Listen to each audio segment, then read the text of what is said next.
And we're live. Hey everybody, how you doing? By everybody, I mean the nobody who's here right now. Anyways, thanks for watching this later. If you're checking it out, or if you join me in the middle of a broadcast, that's awesome too. Um, so I want to talk about 2017.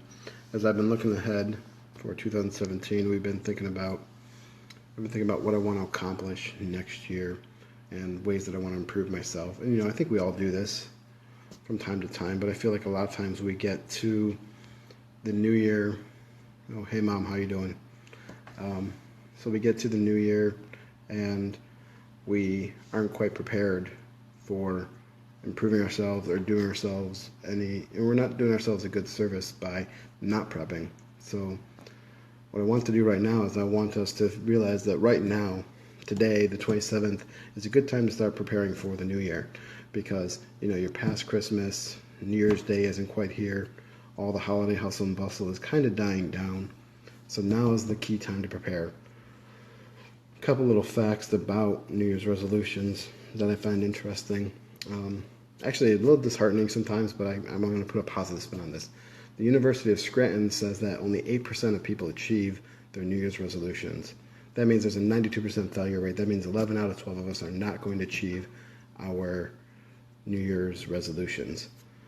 But the reason I find the good side to this is the fact that 120 million Americans every year set New Year's resolutions, and nearly 10 million of them actually achieve their New Year's resolutions. That means there's 10 million people right now who are setting goals for the new year, who are actually going to achieve them.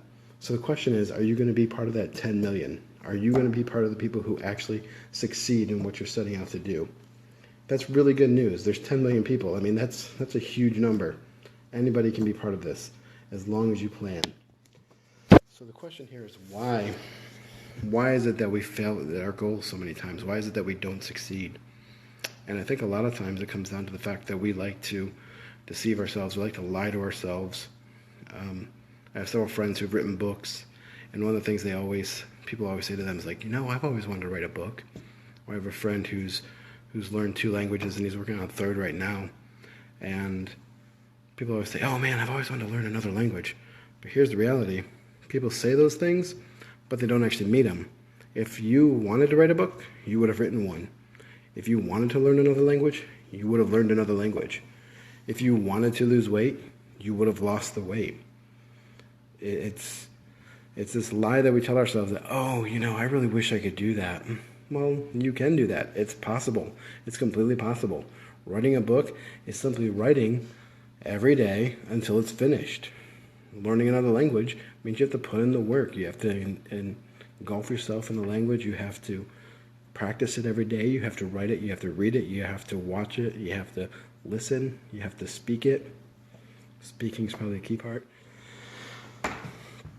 So the key thing, number one, that I want to focus on is the fact that we lie. We're lying to ourselves, and that's why we don't succeed. Number 2 is I want to cut out the guilt factor. I want to cut out the guilt factor by wanting to do your New Year's resolution. When you set a goal, it shouldn't be something that you do because everyone else says you have to do it, or because you're feeling guilty about X, Y, and Z. A common goal that runs into that would be weight loss. People don't actually want to lose the weight or don't actually want to change themselves.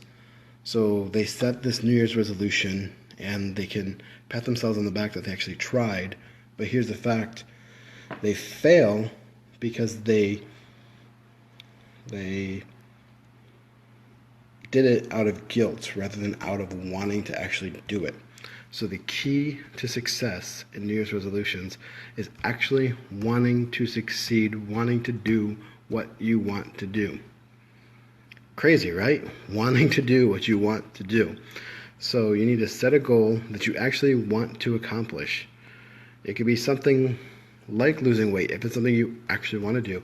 It could be something like writing a book, if you actually want to do that. But please, stop BSing, stop lying to yourself and saying you're going to try this thing just because everyone else is doing it or just because it's what you think you should do. Do it because you actually want to do it. The next thing, 3rd thing, would be resolutions need to be measurable. You should be able to have a scale or a way to judge that you're actually achieving your goal. And the key thing I would say for that would be making it a shorter period of time. And the reason for that is because if you set a goal for 4 weeks or 6 weeks, you're more likely to accomplish that than if you say, oh, I'm going to work out every day until the end of the year.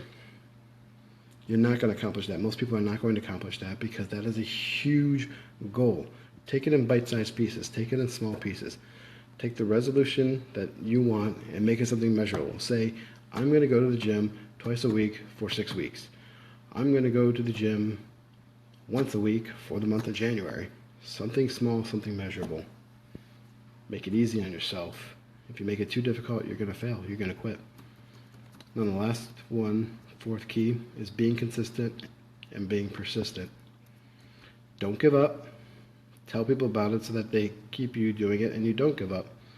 Being consistent in your goal, consistently doing it, constantly doing it, is what's actually going to help you achieve. Consistency, consistency, consistency. Practice, practice, practice. You know, everyone always says that practice makes perfect, and I think there is some truth in that. But one of the best advice I ever get was when I was doing fencing when I was 13 years old, and the instructor said, practice makes perfect, but imperfect practice makes imperfect perfect. Makes, no, what did he say? He said, practice doesn't make perfect, practice makes permanent. So imperfect practice makes imperfect permanence.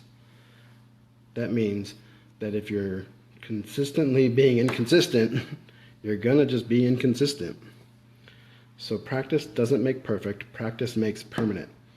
So you want to make sure you're being consistent. If you're going to write every day, if you're going to write 2 times a day, if you're going to go to the gym every day, if you're going to go to the gym twice a week, make sure you're consistent with the goal that you set. So make your goal small, 4 to 6 weeks in length, and then make it something that you stick to for that period of time. And then after that period of time, after 4 weeks, after 6 weeks, revisit your goal. Do you want to step up your goal? Do you want to lower the goal? Make it something that's consistent and works with your lifestyle. The key thing here is make it something that can be modified and something that you can adjust and something that works for you. If it doesn't work for you, it's no good. So the quick review for the 4 keys to getting your resolutions done is 1, stop lying to yourself. 2, actually want to do your goal. 3, make sure your resolution is small and measurable. And 4, be consistent and persistent. Keep doing it no matter what. All right, thanks Janae and Robert and Mike and Anthony for joining us, and my mom.